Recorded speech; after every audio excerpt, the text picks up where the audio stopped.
You may have thought that the Buckeyes were going to disappear off the face of the planet after the Michigan Wolverines upset them in their own home stadium in the 2024 edition of the game, winning 13-10 in a rather, let's just say, toxic fashion. It was one of the worst quality games I have ever watched. Not even yesterday's SEC championship game, which was also awful, could top what November 30th in Ohio Stadium produced. But this is a new era. This is the 12-team playoff era. This is not the 4-team playoff era where, it would have been Texas, Penn State, Oregon, and Georgia in the 4-team playoff based off of the rankings provided today by the committee. No. This is the 12-team playoff, and Ohio State is still in it. Analytically, they're one of America's better teams, and personally, even though after that Michigan game and after some things that I saw in the season, I thought that this team was not better than last year's team, that it was one of Ryan Day's worst teams of his tenure at Ohio State. They can win it all. The Buckeyes can. They can win the national championship thanks to a variety of factors, but I think most importantly, alien players like wide receiver Jeremiah Smith, like safety Caleb Downs, and they have good players in those same units, so they're deep, and they have a deep defensive line. Jim Knowles is one of the best defensive coordinators this year, and I still think that Ryan Day, I think the record shows that he is a good coach still. There are some questions surrounding Ohio State, and I think that their identity is shaky. I don't exactly know what their identity is, and that's not a good sign when you're competing for a national championship. I don't know if they want to be physical more than they actually are, if they believe they're physical when they have some questions along the offensive line. I don't exactly know. Are they more of a run team or a pass team? Is their coaching staff great, like we saw against Penn State, I believe, or what we saw from Chip Kelly and Day against Oregon, or what we saw against Indiana? Or is it wildly overrated, like we saw against Michigan, where they came up with the worst Ohio State game plan I've seen executed in potentially my lifetime as a 22-year-old college football fan? But there are some things about Ohio State's identity that are certain, and those are NFL athletes. They are experienced. They had several players, many of whom are NFL athletes, some even potentially alien players or players with alien potential, that came back to win the national title, to beat Michigan and to win the Big Ten. They can't beat Michigan this season. Try again next year. They can't win the Big Ten this year. Try again next year. But they can win it all. And winning it all triumphs all of those. Triumphs beating Michigan, triumphs winning the Big Ten. I'm a Michigan fan. And I will tell you, as an objective Michigan fan, I would rather lose to OSU, not win the Big Ten, even lose to OSU in humiliating fashion if it meant winning it all. A national title just means that much to your program, to your pride, to your identity, to your head coach, to the staff, to his family. It means you're the best team in college football in that given season. Maybe not in power ratings, but in strength of record, in merit. That's exactly what that means. And Ohio State, on top of all those things, is physical on defense. They're, I think, one of the most, if not the most physical defense in America. And they have a high talent profile. So consequentially, they're deep and they have potential at a variety of different positions that, if unlocked, they could randomly improve at any point in a game. They can have a breakout player that you've never heard of just come on the field and do something insane and make a big play because of their talent profile, combined with the fact that they do have, I think, overall a good staff, particularly on defense. Their weakness, or weaknesses plural, is their offensive line, which cannot run block and is struggling in pass protection. Their special teams, particularly kicker, and you also look at their rushing offense, consequentially from the offensive line. They got TreVeyon Henderson back and Quinshon Judkins from the portal, and they can't run the football. Can't do it. No. They cannot run the football. And that has been apparent since the second half against Oregon, when they abandoned the run, and I think did so wisely because Will Howard and his receivers were having success against Oregon's defense. Against Nebraska, they couldn't run the football at all. Against Penn State, they could only run the football when either Penn State's defense quit at the end or before then. It was like mostly speed option stuff, where they took advantage of Penn State using man coverage, tight man coverage, and in tight formations to go to the wide side or the side with fewer Penn State players to pick up big gains with their running back speed. Brilliant play design by Kelly, but still, you typically run that stuff often if you're trying to take advantage of a defense because you struggle to run the football up the middle or that matchup is not favorable. And then they struggled against Purdue early in the first half, running the ball, eventually wore them down. Struggled against Northwestern, eventually wore them down. Struggled against Indiana for the whole game at running the ball until Henderson popped off nearly a 40-yard rushing touchdown at the end, and they couldn't run the ball at all against Michigan, much like Nebraska. Many of those D-lines, Indiana's, Michigan's, Penn State's are some of the nation's best. Nebraska's is great in my mind. Northwestern is actually respectable at defending the run. They faced a lot of great D-lines in that time, and Oregon's as well. Don't want to forget about them. Great D-line. But you can also tell that they can't do it in general. Like against Purdue, Purdue's defense sucks, and they struggled to run the ball against them at times, unless they got into open space. They struggle particularly with power running up the middle, running on the inside, and many of the D-lines that Ohio State is going to play in the playoff, if they want to win it all, if they want to win a game, are going to be closer to Michigan's defensive line. Not quite the same caliber because South Carolina and Michigan didn't make it. Penn State made it, but they're in the opposite half of the bracket, so they could only meet up with them in the Natty. They're going to be closer, the opposing defensive lines that Ohio State has to face, to Michigan's D-line than Purdue's defensive line. So that's a big weakness. Ohio State has some identity issues, and they have a weakness that is not ideal at all to winning a national title. I think that you would rather... I think that it depends, of course, but I think you'd rather be a team that has questions passing the ball but's really good at running, especially with OSU's defense, so that way it's easier to game control, than having questions on the ground and being able to successfully pass the football. This is where Ohio State, despite the fact that they have a talent profile, recruiting-wise, that's higher than anyone in the Big Ten right now, they are actually the most distant team, I think, from the other Big Ten contenders. Like, I think that Indiana, Penn State, and Oregon are all more similar to each other than Ohio State is to any of them, because they all have better trench play. And in fact, I would say on an average basis, much better trench play. None of those teams also have any type of player like Jeremiah Smith or Caleb Downs. And if they do, it's in the trenches or closer to the trenches, like Tyler Warren and Abdul Carter for Penn State. Maybe Josh Connerly Jr., for example, for Oregon. I mean, maybe Tez Johnson for Oregon as well. And then for Indiana, if they have one, it's, I think, on their D-line. Ohio State's best players and the most secure parts of their identity are in the backfield and on the perimeter.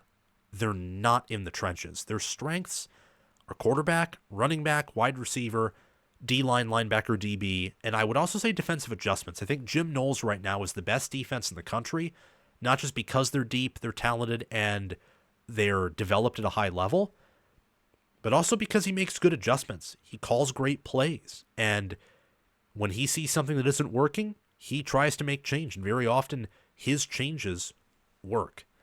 This is a team that can win it all because of their defense, and also because they have an offense that can strike quickly, that even with some of their one-dimensionality, they can move you. They can abuse you. I mean, they're physical in the passing offense, something that is different from the Ohio State of this year compared to last year in passing offense is they are more physical. Howard is a more physical QB than McCord. I still think Marvin Harrison Jr. was a better receiver last year than Smith was this year, but Smith is the more physical receiver. Smith does a better job of seeking contact and I think of handling contact compared to Marvin Harrison Jr. of last year. They don't have Cade Stover, but Stover was an awesome tight end, very underrated in the sport of college football. And they're also more physical at running back. Henderson's been an amazing blocker this year, pass blocking in particular, and Quinshon Judkins is a physical running back. So the Buckeyes have gotten more physical on the offensive side of the ball, and they are a physical team nationally. The problem is their offensive line is just it's not good. It in and of itself is a gaping hole.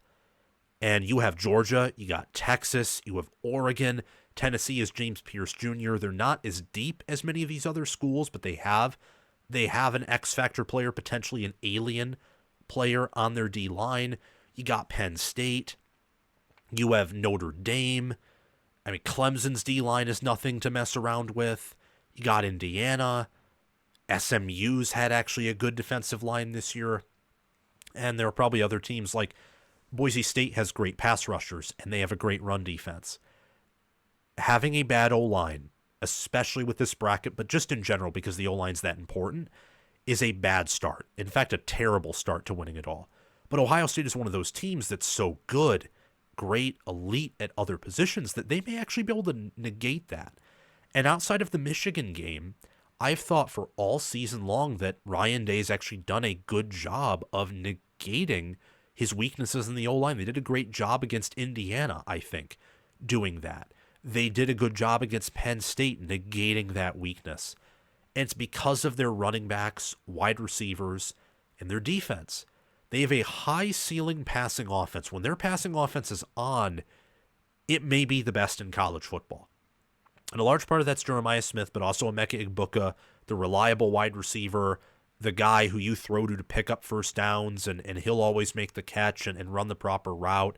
Carnell Tate is explosive. He's been getting better as the year's gone on. And Ohio State has an elite defense. They have the nation's #1 defense. I mean, I watched Texas against Georgia. I did, and I'm thinking to myself, like, I don't know. Maybe Texas does have the better defense, but I'm thinking that Ohio State would at least perform at the same level compared to Georgia. And I think that Ohio State would have defended the run better than Texas did against a Georgia O-line that is physical, when healthy is one of the nation's better O-lines, but still is better in pass protection than run blocking. And ETN's not 100%. And behind him, their running back room, isn't that good. And they don't have an alien in the receiver room anymore. So Beck or now Stockton's job is that much harder. And I thought to myself, I think that Ohio State commands the nation's #1 defense. I mean, maybe it's Texas, but I think it's Ohio State. It's one of those two, and I'd lean toward the Buckeyes right now. Their defense is a strong point, and I'd say that much of their defense is a non-negotiable. Their wide receivers are obviously, specifically Jeremiah Smith, 981 all-purpose yards, 11 total touchdowns. Egbuka is a really good wide receiver. Carnell Tate has alien potential. Smith is an alien. And I've been using that term a lot, but there aren't many alien players. I mean, for Ohio State, you only have Jeremiah Smith and Caleb Downs. That's 2 players out of 22, and those are starters. That's not even factoring the other, 100-plus players on the roster. This defense is near elite at the worst to elite at stopping the run. I added the near elite in because part of me does think that Ohio State, just because of their talent, overwhelms people. And if they were in an actual game, their rushing defense may not fall apart, but be revealed to be a little, statistically overvalued. Because earlier in the year, and also in most games they play in this year, they're just so high flying and so quick and deep that they would just wear you down. And they would force you to they would force you to operate outside of your normal game plan. But that's at the worst case scenario. They still have a near elite defense at the very worst. At best, they may have the nation's #1 rushing defense. They allow opponents to average only 2.9 yards per carry, which is 5th, and they only allow opponents to average 5.8 yards per pass attempt, which is 7th.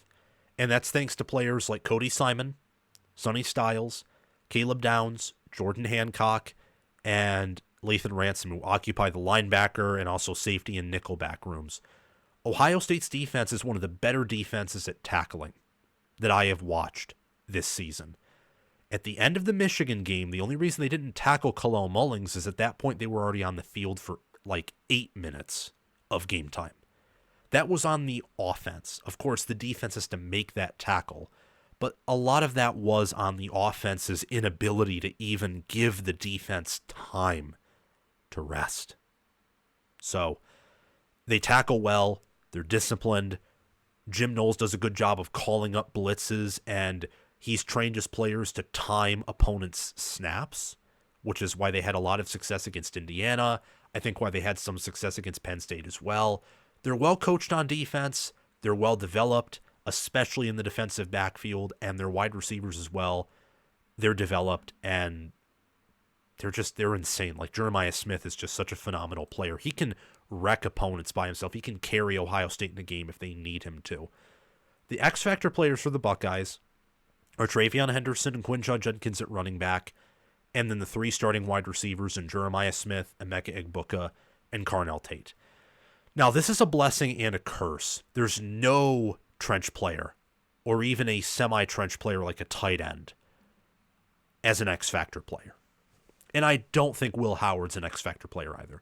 Will Howard is closer to Drew Aller than he is to Dillon Gabriel, for example, where if the supporting cast falls apart, or if the game isn't being called right, he's not going to carry Ohio State.